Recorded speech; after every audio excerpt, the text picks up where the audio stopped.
What's up, guys? Real quick update on the Wyvern. Still don't have my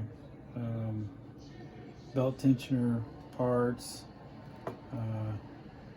but that's on its way. Should be here this week. And then did get that Parma motor installed.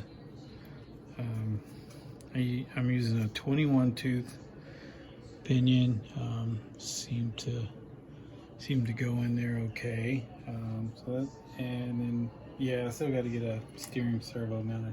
But really, what I wanted to tell you guys about is that indeed the shocks are oil filled, and they did have oil.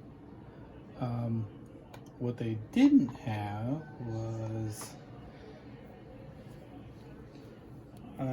this is like no different than any shock, RC shock you've ever seen. You'd have shock shaft, and then you'd have this little guy, which I don't know if you want to call that a valve. It's kind of a valve because it's got holes in it, and that would go up there, and then you'd have either another C-clip, which this is supposed to have, or maybe it might be a bigger diameter, it would stop there. But anyways, this little valve would need to be held in place on that shaft. All four of these shocks were put together with either a busted clip or no clip at all. And so when the shock, it doesn't matter what weight shock oil you have in there, if the piston just does that number. So they were all four like that. Not to mention, there seem to be, there's two links on the shock bodies. There's and this is typical for a lot of cars, a longer one and a shorter one. So I had put the car back together after I'd been through it kind of in haste. I wasn't really sure if I was going to use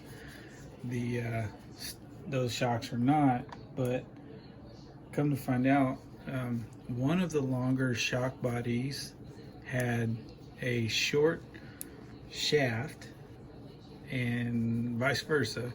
So I put them all in the car, and I was setting it up, and it was like, man, something just doesn't look right. The one side's droopier than the other, and I thought, well, maybe one of them's got a spacer inside or whatever. Somebody was trying to set the height. But anyhow, these shocks were all kinds of messed up, and I want to say that this car was like factory, like a ready to run kit. I could be mistaken on that, but anyhow, I think the shocks are going to turn out to be okay.